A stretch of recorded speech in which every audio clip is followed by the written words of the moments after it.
I wanted to share about Connecticut and how we're often called one of the wealthiest states in the nation. And that's true.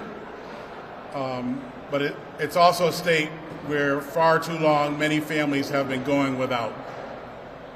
Food insecurity remains a painful, unacceptable reality for thousands of our neighbors. Children going to school hungry, seniors skipping meals to afford medication, and working families forced to choose between groceries and sometimes rent. People are tired, not just from hearing Connecticut is wealthy, but from wondering why the wealth does not translate into the action for those who need help the most. Let's be clear. Addressing food insecurity isn't just a moral obligation, it's a responsibility of us as lawmakers. We, the legislators, stand before you where we put here by the people to deliver more than just speeches. We were elected to make real, lasting change. That means moving in and beyond temporary fixes and patchwork programs. It means choosing to invest in strong, sustainable solutions that put healthy food in homes, meals on the tables, and dignity in the lives of those we serve. This is not a moment for silence or sidestepping. It's a moment to act. I stand here along with many of my colleagues committed to fighting food insecurity head on. But if you don't see others matching the words with actions, I encourage you to keep making noise, keeping holding them accountable, and change only comes when people demand it and when those in power finally choose to listen. We see you and we hear you.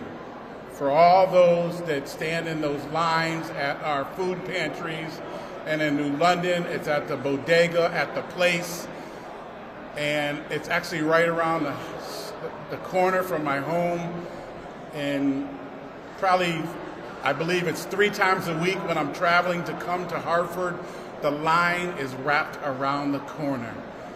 I've stopped a couple times, and what amazes me is that it's not only people from our community.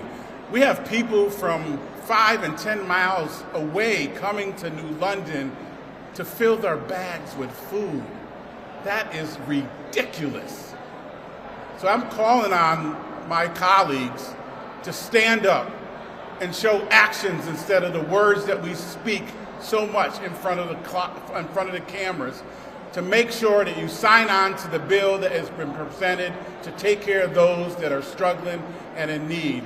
Don't just say you know there's a problem, fix the problem.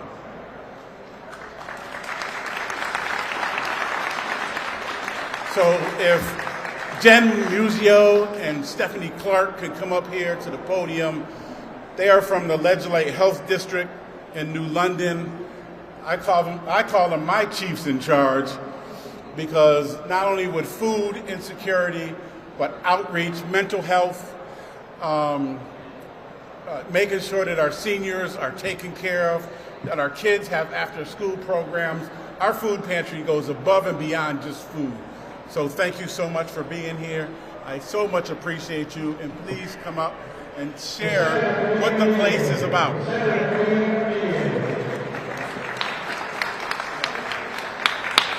Thank you so much, Representative Nolan. Anyway. And thank you to you all for being here, and to our colleagues in food distribution across the state. I'm the Director of Health for the local health department in New London and our surrounding communities, and we operate the Bodega Pantry out of the Place for Community Wellbeing in partnership with many community organizations and community members and leaders from our neighborhoods on our Health Improvement Collaborative. It's our honor to do that and to connect our neighbors with food and health screenings and other services. And frankly, Stephanie and I feel a little guilty because right now our colleagues down in New London are unloading and stocking more than 20,000 pounds of food that will be shared with our neighbors in the coming days. It's our honor to do this work, really and truly. We're grateful for the support and partnerships across the state, and from Food Share and from the Gemma E. Moran Labor United Way Food Bank, from the churches that do collections for us, from the individuals who provide support, from the many, many volunteers who make this possible for us to do. It's our privilege to lead with our hearts in this work and to create the place as a space where people feel welcome and safe, where they are part of creating the solutions and leading the way, where they can access support and services in their language and connect with people that they already know and trust. And we're committed to continuing to do this. But I want to say for just a moment, I hope one day we don't have to. Food insecurity exists because of structural barriers that we have created over decades and centuries. It exists because of the way of our economic systems are set up. It is a choice that is made again and again in policy or in lack of policy.